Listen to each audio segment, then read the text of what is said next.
Hello, everyone. Welcome to Talking Logistics, where we have conversations with thought leaders and newsmakers in the supply chain logistics industry. It's my great pleasure to welcome today's program noted author, speaker, and consultant, Carol Sanford. And today we're going to talk about a critical goal for supply chain executives, developing a workforce that cares. This is a topic that, is near and dear to my heart. I mean, obviously there's a lot of conversation taking place these days about there being a talent shortage in the supply chain logistics industry. Certainly when I talk to a lot of supply chain logistics professionals, they're working, with their HR teams in terms of recruiting and hiring and training and retention.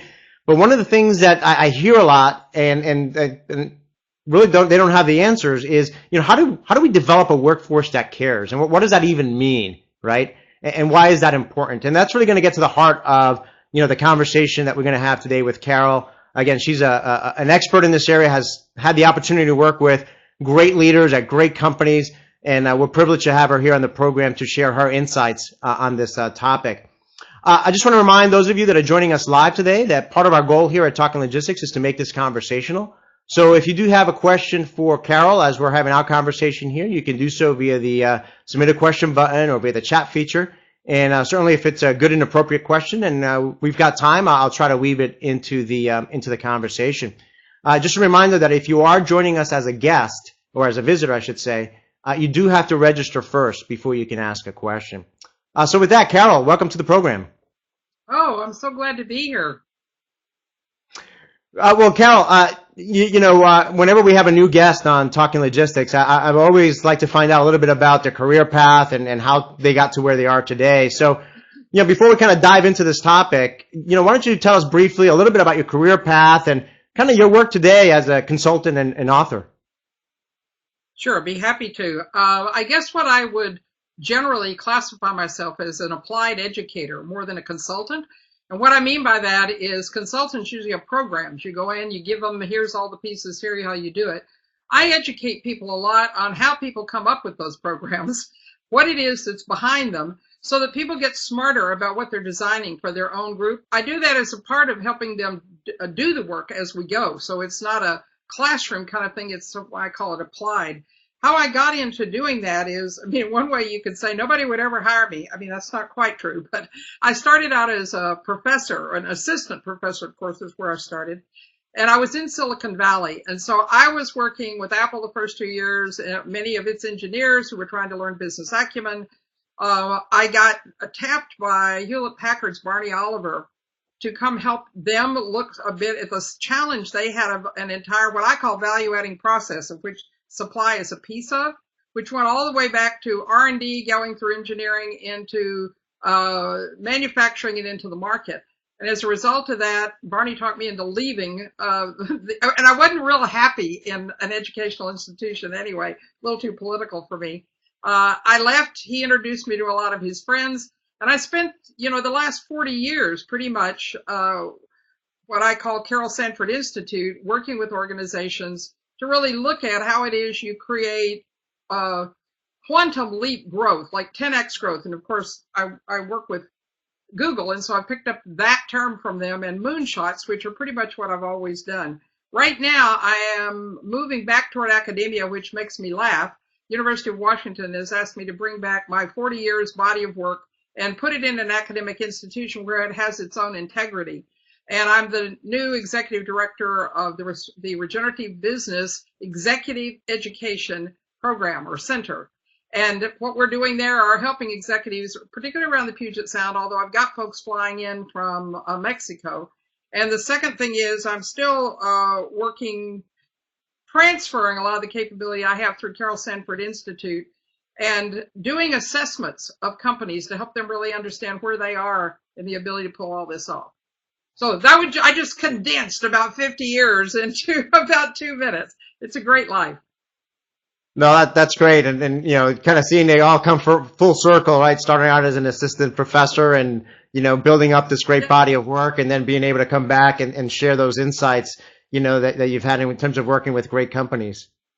I forgot to mention that all my clients got tired of me sending people to them for references, although they were happy to do that. And they convinced me to write some books, which I've done. Responsible Business, Responsible Entrepreneur, pretty soon the Regenerative Organization, which is a lot about what we're talking about today. all of which are bestsellers and multi-award winning books. And so you can learn a lot more about it if you're curious, picking up any of those books. No, absolutely. And I was going to make reference to those books because obviously I think those are all, great resources. You had the, last October you spoke at the Alemica Users Conference. And, I know that prior to the conference, the attendees took a survey, about the challenges that they faced and the skills that they were trying to acquire. And topping the list, were talent development and designing teams for higher motivation and results. I mean, did the survey results kind of surprise you? Or, is this something you're hearing, from other companies across the various industries that you work with? It did not surprise me. I run that survey everywhere I'm going to speak because I keep finding, especially as we've come out of this recession, but I would say pretty much for the last 20 years, talent has become a really big question. And part of that is the tech industry. The boom that's happened in the tech industry is sucking out the kind of people who normally love these really complex jobs. The thing that I think gets missed, people say they want a talent. That's the phrase now, right? Let's get a talent. And they forget, first that all the research shows us people aren't born as a talent. They don't even get it by experience. And it's not even a set of abilities. It's more a set of critical thinking skills, an ability of how to think about business acumen, about how earnings margins and cash flow happen. And the other half is really about personal development. So if you look at what it means to really have talent, it means you develop them and that you do it in, I guess, what I call pretty much an ongoing way. And I'm not talking about training because that's knowledge and skills based. Now you do have to have that. But development really means you grow who I am as a leader, what I can see, and particularly how I can position the work that I'm doing and help connect people to that. So I think that I was just in a great conversation with a young startup in Silicon Valley yesterday that I'm working with, and they said, what we want you to do is advise us on how we hire the right people. And I said, you already got most of them. What you need to do is you need to create something very powerful, and we'll get to that, I think, a little later, but you have to create the right kind of system first to attract people, but more importantly, to grow them, because we know now, we've done work, we even tracked some of it in DuPont, where we took IQ tests, people agreed to do that, thought that would be fun, and discovered that the average raise over about 3.5 years of a different kind of education and different kind of development move their IQs from 18 to 20% on average. So you can make people smarter. You can make them better decision makers. And I think that's the shift that the 21st century is demanding of us. So anyway, it was not a surprise at all to see that. Pretty much shows up everywhere. Yeah, no, that's a great point you raised there that I hadn't thought about it. And certainly I think we're going to uncover it a little bit here in our conversation. That is the difference between training, which I think is what I hear a lot of folks talk about, right, and development, right? And I think that there is a distinction there, as you just noted. I think we're going to get into that a little bit here in the conversation. And first off, before we talk about how you go developing a workforce that cares, what does caring even mean in a workplace environment? I think it's important to kind of define that a little bit. So what does it mean? If you think about your family, you have 4 children, you said, right? And a wife, you feel a lot of caring for that family. And what it basically means is that you want to know how their lives are working. You want to contribute to the potential they have. And especially as you think about your children out into the world, how is it that the greatest potential and the uniqueness of each of them is really manifest in the world? And you want to be there all the time for them, bringing what you can. That caring comes from immediacy. It comes from direct connection. What I do with corporations, and I encourage them to do just from hearing me, is to shift a bit more away from trying to delegate and give them what they should be doing and connect them. So what I mean by caring is you actually care about the user's experience deeply, not on some customer feedback form, but you want to know how it is that it's affecting their lives. Google, we have an advantage because most of the people who are designing systems are using them at the same time. So they're a user creator group, but you can create that in any organization. So the caring comes from really being user connected and in an ongoing way to the same people you're producing something for, not by data. It means then designing what you do inside from the outside. So it's like an outside in. You know what's happening with them. You don't spend all of your time designing what you're going to do based on how well it works for you, how you get more efficient. Whatever is not helping the user is inefficient, and you should get rid of that. But what you really want is the effectiveness. So I guess I would define caring pretty much as being so connected to the effects of your user that you know exactly what to do for them on how you work inside. And that's caring, just like it is for your family. No, that's a great way to kind of view that. You know, as you were talking and kind of defining that, you know, it made me think about the relationship between third-party logistics providers and their customers, you know, that outsource the logistics operation to third-party logistics providers. And, you know, time and time again, the most successful relationships are those that develop what I would call a shared vision statement with a focus on the end customer, right? So it's not about how the 3PL is going to save money for their customer, meaning the manufacturer, retailer that's you know, outsourcing to them, but it's really about how we're going to make the end customer experience, right? So if it's a retailer that's outsourcing the logistics process, it's about you and me, the consumer, right? How are we going to help the consumer find that product on the shelf more, you know, more frequently or at a better price, so on and so forth. So it's really keeping, I mean, I like that, having that connection, you know, that outside in perspective in terms of building those processes. So I think that, you know, when you were talking about that, I kind of, you know, thought about that. Let me add something to that, could I? Absolutely. I want to take what you said one step further. What I'm talking about actually is one step beyond that. So you're not actually looking at the shelf. You're actually looking at the life of the user. So the work that it becomes really important, brings about caring, is not knowing whether you got them what you're making and got them the right thing and it works and it's on time and all of that. It's when they can get it more often. It's what happens in their life when they use it. So, for example, in DuPont, when we were working with the Fibers group who makes string that goes into airbags. Now, they don't make the airbags. The converter next to them makes the airbags. And so you could then say, all right, but there are people who, like the automobile makers, who are going to put the airbag into their car. And what really matters ultimately is the automobile maker making the very best car and the very best experience, but also how safe is someone sitting in the front of the car. So we held, and instead of doing a vision statement, we set up teams that are responsible in an ongoing way for knowing how it is that the automobile makers are able to make the lives of the consumer of the automobile, the user, work. And they don't have a vision, because vision to me is too abstract. It's, you know, like becomes too grandiose. They have teams which are committed every day to actually visiting, being in, working on the assembly line, not only with the converters, because they have people there, the automobile makers, but also creating, being a part of the clubs, et cetera, that people create for automobiles. So I think part of what caring is really about is getting further and further and further downstream, which is the same thing you were hinting at. I'm just suggesting there's another level downstream. Plus, we also have to look at the level downstream that has to do with our effects on the ecosystem, on society, because how we run businesses affect all of those. So I think maybe you've given me a better answer to caring. It's like outside in, but it's also getting further and further and further downstream into the lives. No, that's great. That's great. I mean, I think that's great insight there, and I hadn't thought about that. So I think you've given me some additional food for thought.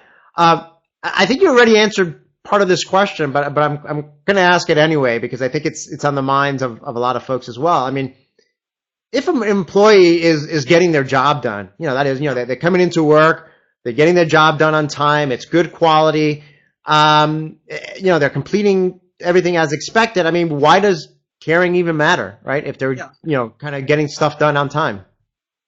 Well, actually, I haven't answered that question. I've hinted at it.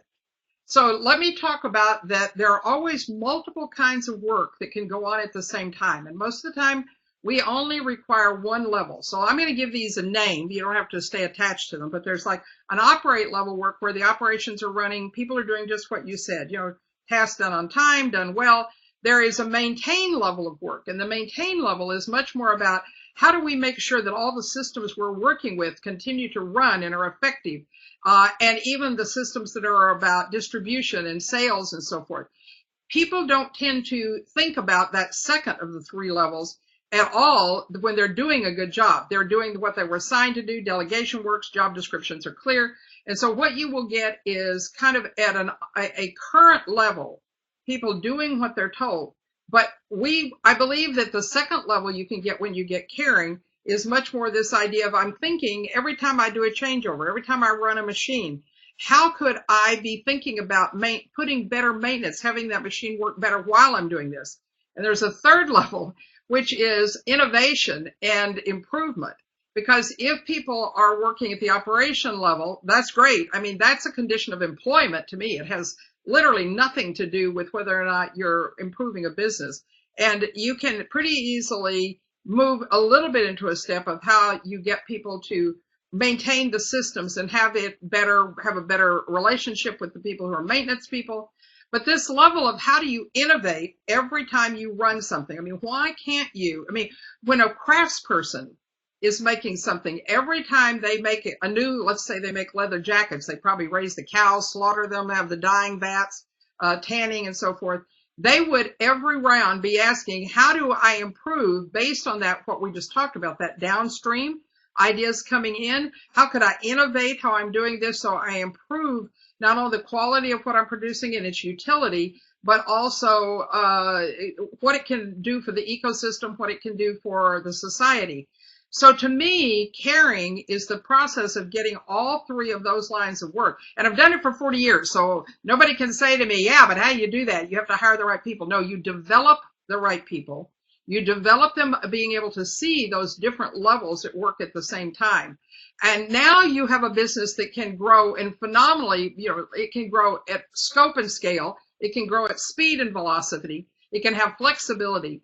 But you can't have that if people are good people doing their job on time. You will stay at the bottom of the pack. You'll probably stay in business, but it's not enough in the 21st century. No, great, great point. I think it leads me to my next question, and I just want to quickly say that I see that we've gotten a few questions here, so I will try to weave those into the conversation. So thank you for those of you that are submitted questions. Thank you. Kind of building off of that, it is not caring. A function of the individual? Is it a function of company culture and their practices and processes? A combination of both? I mean, in other words, kind of what are the main root causes of workforces or individuals that don't care? Yeah. It's really, pops into my head four things right now, not two. The first one, and these have a slight amount of sequence to them, although they're much more organic than sequential. But if you don't have strategies, whether it's at the supply chain level or whether it's the business level, that are compelling, they are demanding, they are exciting, people want to be a part of them, then it's really hard to promote caring because I'm contributing to something I already know. This would be like you with your children saying, well, every day I feed them, every day I make sure they have clothes on their back, I make sure they get to school. But if you don't have some idea that you're starting to help your child and your user and everybody in your company, think about what could really happen that's strategically good for the business. You've got kind of a hole in the caring equation. The second thing is, and you mentioned, I think this is true, you do have to have culture. And culture is, now a fancy word people use all the time, and I don't think they actually know what it means. If you think about culture as an anthropologist, which I've worked with before, you're talking about the kind of rituals that make you see the world the way you do. You're talking about what you see as, what you give status to, what you see as important, like who you promote when, what you give rewards and recognition to. All of those things designate status. And we try and create rituals in organizations without, like making sure we have an all hands on deck or there's some kind of annual event.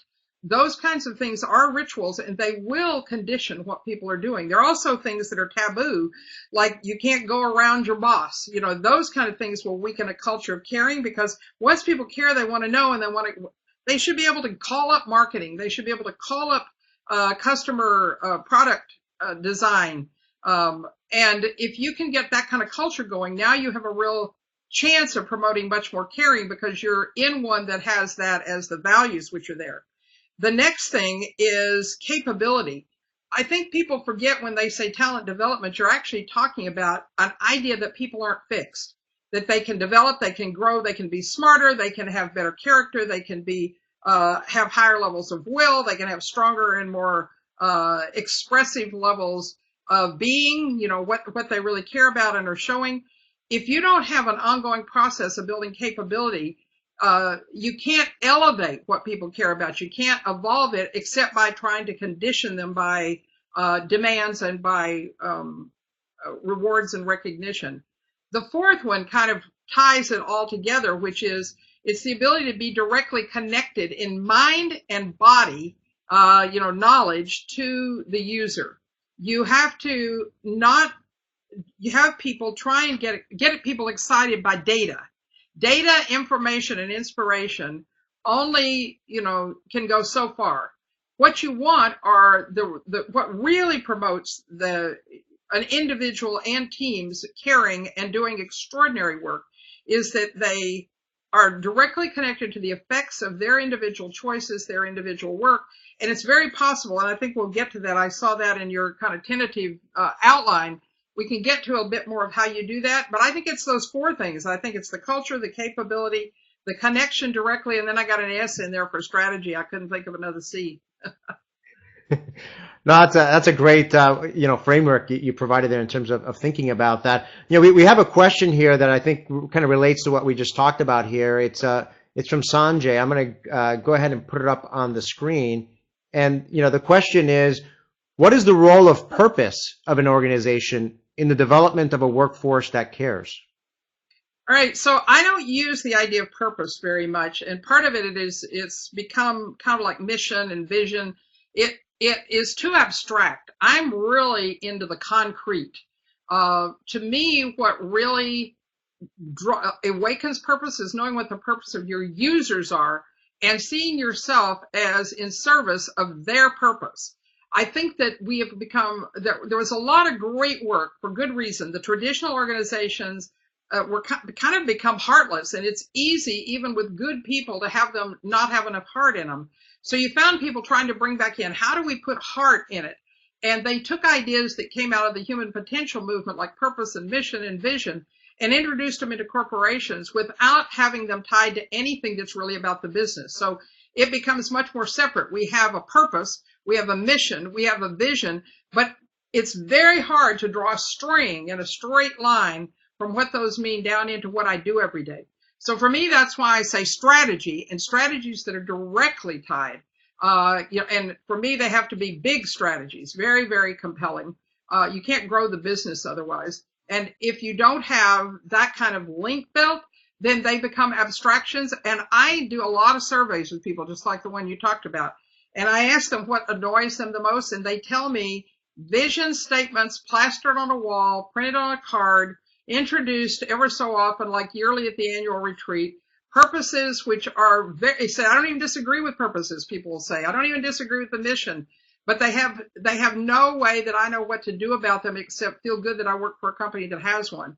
So I say people don't have purposes, systems have purposes, and the things that we're serving in the system. So Sanjay, I hope you don't have to agree with me, at least that's how I would describe it. And I have a little more I see on another question here that I'll think would help with that. Yeah, great questions, Sanjay. I think as you were answering there, I think when you look at it from a logistics standpoint, for example, you may have someone that is a warehouse worker, right, that spends their day driving a forklift, putting boxes in and out of shelves.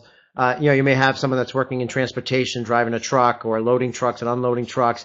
I think particularly for those that are, I would say, in the front lines of the operation, sometimes I think those are the folks that might feel the most disconnected, perhaps, from purpose or understanding, well, how is it my activity of putting boxes on the shelf, how is that helping number one, the company make money or improve its profits, and number two, to everything we've talked about in terms of caring about the end customer and improving the lives of the work environment, the end customer. I think that making that connection, I think, is difficult, right? Now, let me talk about a little bit about how you do that. What I mean when I say capability building. I start capability building with helping everyone, including the truck lift driver, the customer service person, the person loading on the dock, helping them understand how earnings, margins, and cash flow get created. People think those are something the accounting chief financial officer deal with, and hopefully my managers know enough that they're supervising and give us guidance in the right way we do the right thing. I want every person in the organization having the mind of a CEO and a CFO. So if you understand how what you're doing today, this minute, affects cash flow, and it does, there are direct frameworks that you can have people learn to assess how the decisions they're making this moment on the line, in the buying, the sourcing, in the storing, how much in time relationships we have with suppliers. You can help them assess what effect that is going to have directly on earnings, margins, and cash flow. You secondly can do a same kind of thing with actually learning to assess and be live in the experience of the user, the customer, the consumer, the converter, depending on back how upstream you want to go. You can teach them as a part of capability the business acumen to know how their choices are going to affect downline.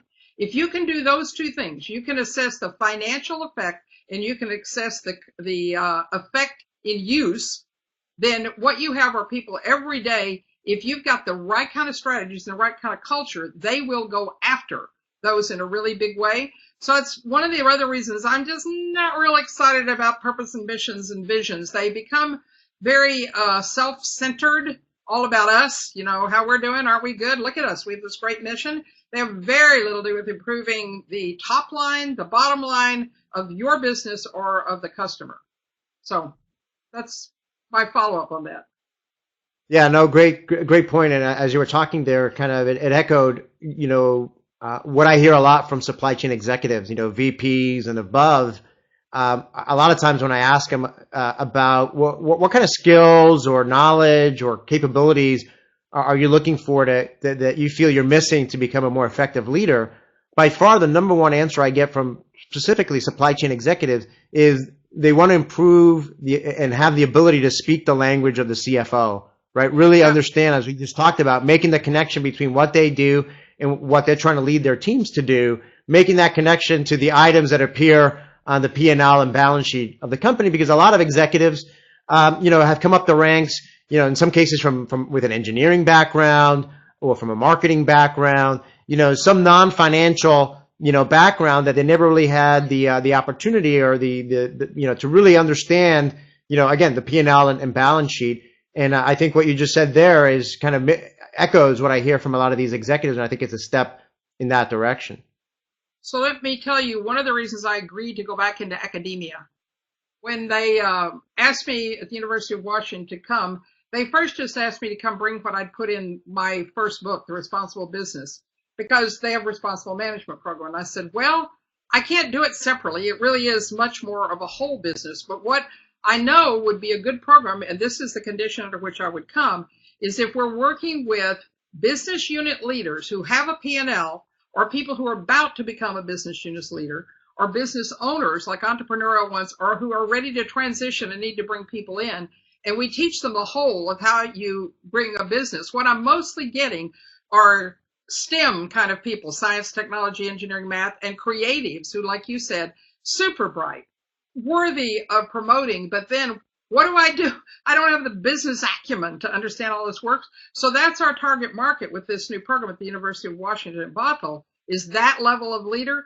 It'll help everyone, but I believe, starting with those folks is the critical place to start. Yeah, no, great point. So kind of to build on that, I mean, obviously, you've worked, with a lot of executives, a lot of great companies. I mean, you talked about Google. I know you've worked a lot with DuPont as well and others.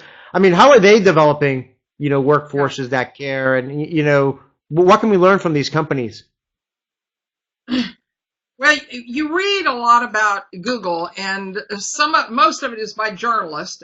There's only been one book written really by an insider, and it gives you a better hint. But they already have the 10X idea. Now, I saw another question from Sanjay, which I want to speak to here because it really matters, which is how in the world can you have 10x growth with a regenerative business and anything else stay healthy? I think we have very incomplete ideas about what growth means. Because we have had traditional businesses who it meant scale, make it bigger, do more, then that's our only image of growth. But if we still did that after we were 15 or 16, maybe 20 years old, we would explode. So there are other kinds of growth. And the second kind of growth is extension growth, not expansion growth. It's more how it is that I extend what I already know into new places. And so there's not an ongoing more and more of the same thing for the same kind of people. It is we transfer how long the shelf life can be or what it is that can happen with the same products, with the same amount of material so that you don't have resources that are extracted from scaling. But the third one, and the one I'm really advocating, is what you would call evolution growth, which is the kind where you use less resources every time you make it. You use more and more creativity and innovation so that things produce a better and better effect, but you are not expanding what you do in the world because the question is correct. You wouldn't have a 10x healthy. Now, coming back and saying, what do these companies do? All of them have the kind of growth I'm talking about, which is 10x in evolutionary and innovation, in that we leapfrog and we stop doing so much else of what we do that would be scaling and unhealthy. They do ongoing human development, but it's always tied. And I can't tell you how important this one thing I'm going to say is. You get nothing else out of today. They don't do any training or development independent of having it tied to a 10x strategy. So when you walk into the room, to be doing development, to be learning earnings margin and cash flow, you have a specific, not project, because then that goes away, but you have a specific challenge in terms of something you want to create. So when I'll take another manufacturing example, Kingsford Charcoal, which also owns Hidden Valley Ranch, which is the one I want to talk about. When Will Lynn, who is the general manager, said, all right, I want to grow all my people. And I said, okay, what is it that you want to do that's impossible without them being smarter and requiring all of them? And he said, well, I want to take this Hidden Valley Ranch we just bought, this little local thing. I want to take it national. Usually it takes about 5 years to do that. Lucky if you get it in 3. I want to do it in 8 to 10 months. I want to have ownership of first, second, and third place in market share and actually in margins while we're at it. And I'd like to have a pipeline that can take something to market every time it's created in 6 months and build out the kind of thing we know we'd be working on for at least a decade. Now that's a 10x kind of return. There were also some that he built later, which had to do with the experience people would have. But that was not a bad start, just in a supply system. Once we had done that, we went to work, and their job every time they came in was to apply all the development work, all the learning, all the new frameworks, all the business acumen to pulling that off.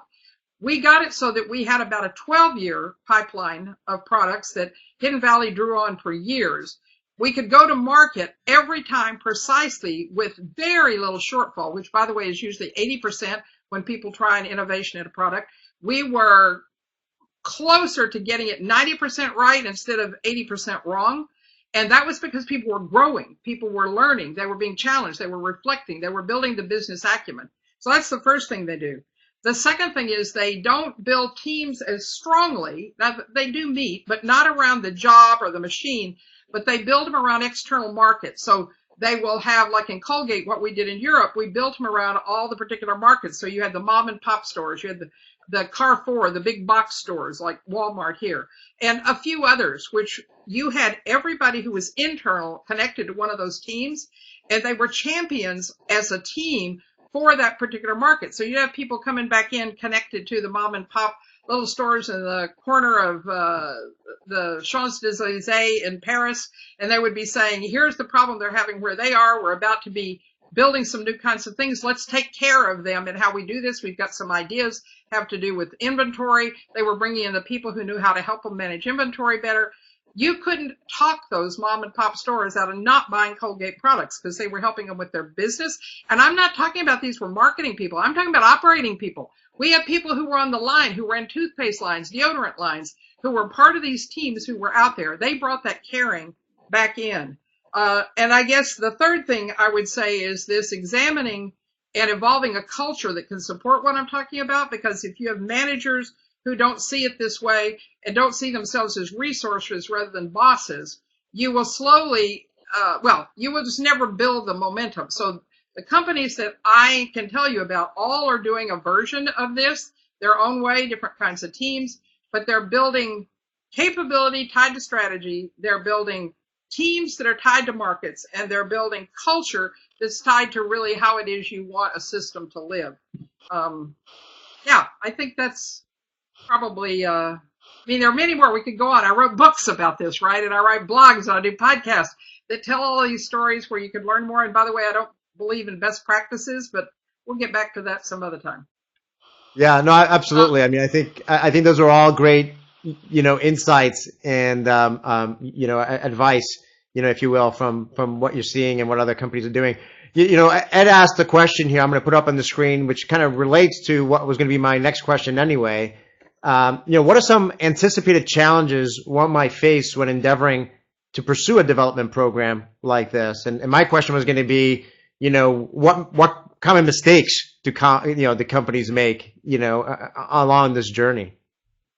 Yeah, I said when I usually go talk to a company, I never go to sell because, I don't know what percentage, but it's not over 50%, have what it takes to pull this off. So the biggest one, and the thing that, I really advise people to do is learn to assess what's right for you. Learn to really think about, I had a guy yesterday tell me, we're so innovative, we'll try anything. And I thought, then you're not very innovative, because that's unfocused, scattered.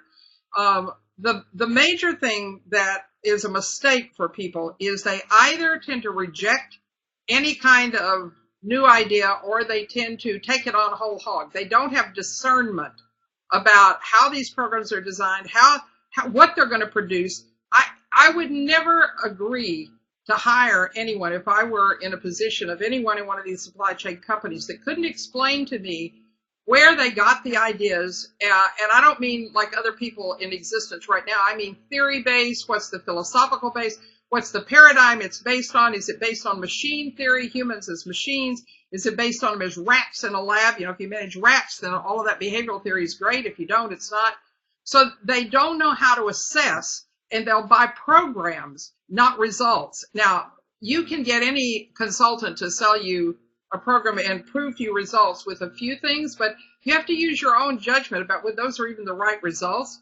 And I guess the second thing I would say that is an error for people in making decisions about taking on what I'm talking about or anything else is they're way too dependent on consultant programs, like it comes in a package, and you don't start with figuring out, wait a minute, what are you trying to do with your business strategically?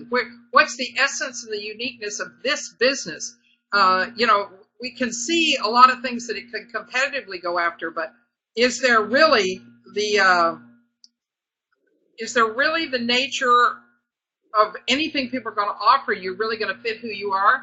And that's why I say I'm not a consultant, because I don't have a program to sell you. I have a process that can help you learn how to select programs, that can help you grow your own.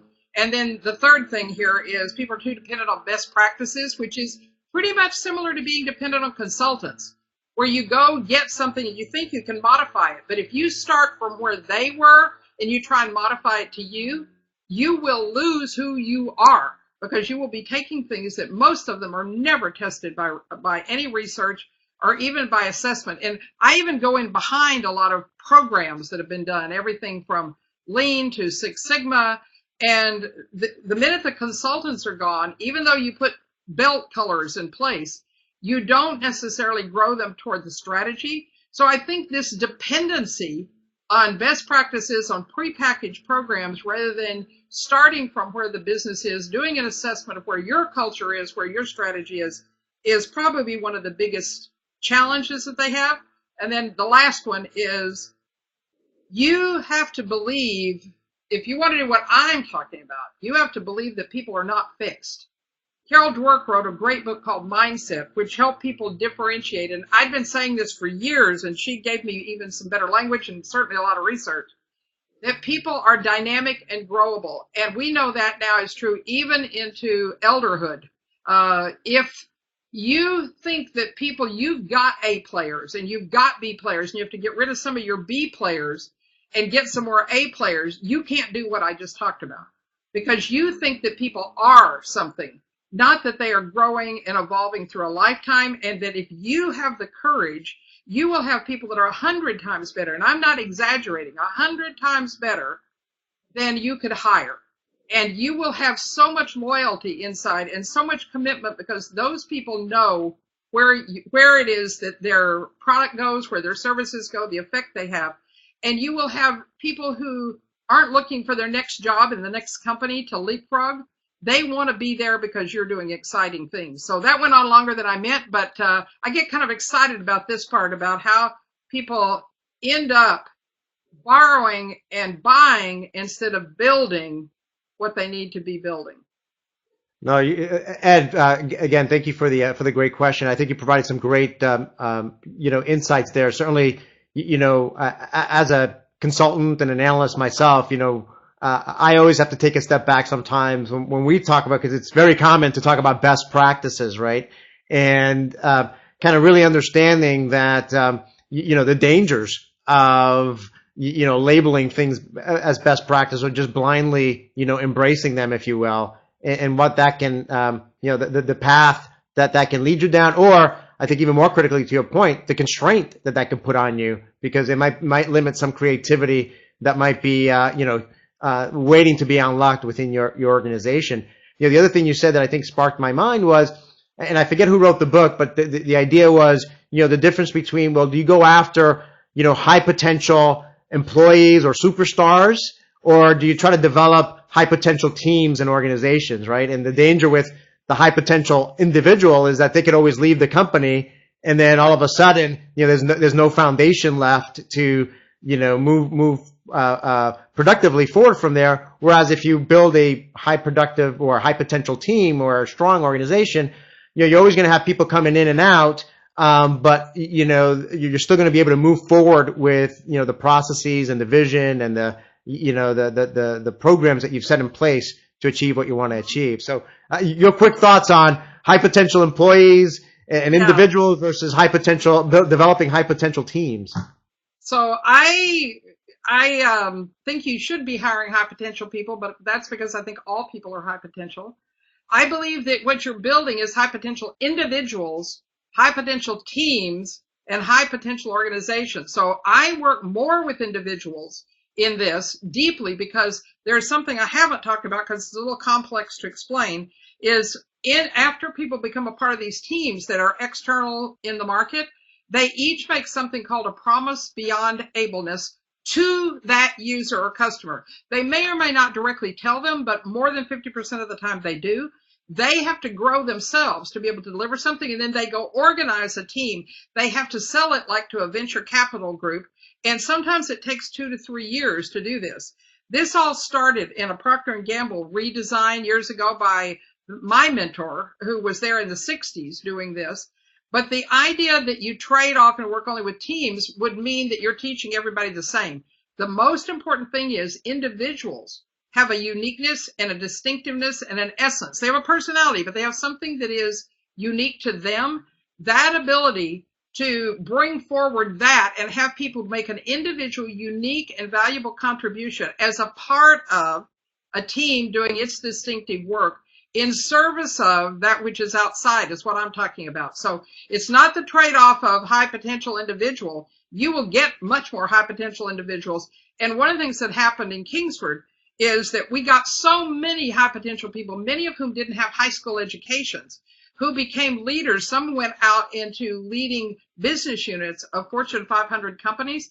Part of that happened because the guy who had been leading it left, and the guy who came in behind it, and this is always a risk, decided he did not want this system where all of these people individually generating ideas, even in the context of the strategy. He wanted it functionally divided. People can never not work this way again. You can never not have your potential expressed creative. You can never not make a difference again. The level of caring becomes so high, and a business who can just make this the way they do business hangs on to all of those people. The risk is if you promote someone and you give status to people who focus only on their version of cash flow, margins, and earnings. And it's not the same as mine, because I teach people something very different about how you create cash flow, margins, and earnings. But if you don't get it as a cultural thing, then, it's really, really hard to have each individual and the teams become really high potential. Great points. We're kind of running short on time here. I do want to squeeze in, before I ask my last question, I do want to squeeze in a question from one of our participants here from Austin. So let me go ahead and put this up on the screen, and let me go ahead and read it. How do I best identify people throughout my organization so that we can mutually support each other and help drive this type of change in the company?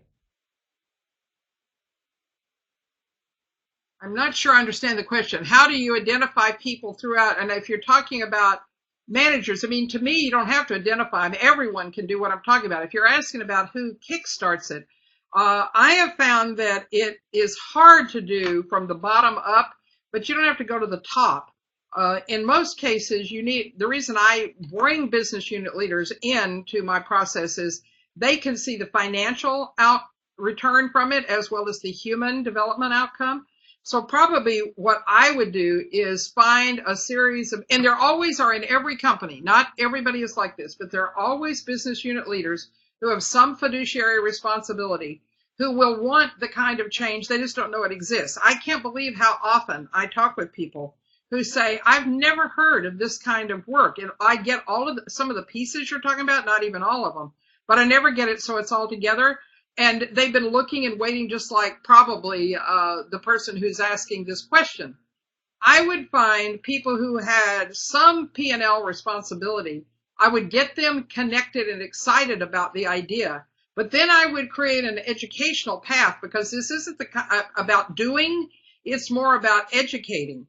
And so there isn't a program in it that you go implement. So I would find people who particularly are interested in growing, learning, educating. They believe that people can grow, learn, and change. And if I were an internal person who didn't know who those were, I might even be writing white papers or blogs and spreading them around. Some people have on an intranet still have blog postings by folks. I would generate conversations, which were maybe brown bag conversations over lunch, or book clubs. I have a lot of people who use my books because they have workbooks that can go with them that are about beginning to have the conversation. So you invite people into the group. And as a result of those invitations, the people who show up are the people who are very likely going to help you. The books give you a way to have a conversation. And now you've launched an education path, which can allow you to build more. I do come and do assessments to help people learn a bit more about where they are as a part of the process and how they could either launch themselves or we could help them launch what they're doing. But I think there are some education pieces as well as just identifying who the right people are. Great point. Austin, thank you for your great question. So, just in the time we have left here, I guess I'll just go right to my last question, Carol, as a way to wrap up. I mean, what questions should supply chain executives ask themselves, to assess if they need to improve, the caring level of their team, and what actions can they take today to begin that journey? Yeah, so I want to do one last little piece here on the term supply chain. I write a lot about this in my book. That term was formed after a group of Harvard professors, knowing nothing about how Procter & Gamble worked, went in and watched them, and they kept talking about this thing called the value-adding process. The value-adding process with earth to earth, which made the supply system a part of the ongoing connection to how people work out into, as we've been looking at, the consumer, converter, customer, user. And because these professors, I don't know whether they just couldn't understand the idea of a whole, but they decided to break it up into supply chain and value chain. And because they were at Harvard and they wrote books about it, it got to be popular. And they claimed that's what P&G was doing, the most studied system in the world at that time. And unfortunately, the thing that I recommend people do here at the end of our call is you get over thinking of supply chain as something separate and treating it as something separate, and begin to really see it in this value-adding process we've been talking about in this whole call, where you build your business models so that they follow value. It's not value added, it's value adding. so that you're constantly adding value to the user, and the ability for that to happen comes from adding value to the customer. That comes from adding value to the consumer, to the converter. So all the way along, and it comes from adding value to those that source, including adding value to Earth, adding value to those that work with bringing resources from Earth and from ideas. So I think that to get started, I would actually suggest you go read The Responsible Business, because it'll give you some more of these. It's full of 15 stories of people who've done this. DuPont is one of them. Chad Holliday, the chairman, CEO, and president of DuPont, wrote the foreword, and Rebecca Henderson wrote the academic foreword. She's at Harvard Business School, who said this is the business of the future. If you want to know more, you can start to read and connect in a deeper way that way. I also would love to come if you want, or we could start with a phone call. And you can find me at carol@carolsanfordinstitute.com, and my website's carolsanfordinstitute.com. You can find more materials there. I do lots of podcasts, as I said earlier. I do blogs. I've got another book that'll be out very shortly, and another one even before the end of the year. I would love to help do an assessment of where you are, and then you can either take it and run with what we do, or we could look at it, is there a way to integrate what we could support you doing? Because again, we don't have a program.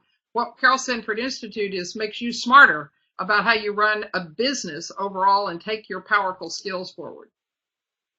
Great. Carol, as I always say at the end of our programs, we always manage just to scratch the surface of the topics that we talk about, but we certainly, I think, addressed a lot of great, topics within the larger umbrella here. So I want to, thank you for your time, and I want to thank Alemika for making this possible as well, for pointing us in your direction and having you, come on as a guest. So again, thank you very much for taking time out of your busy schedule to be with us.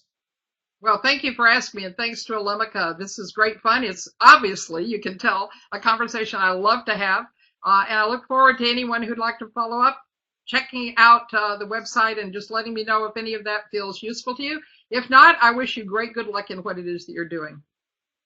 Great. I want to thank all of you who joined us live today, and including those that asked some great questions and participated in the conversation.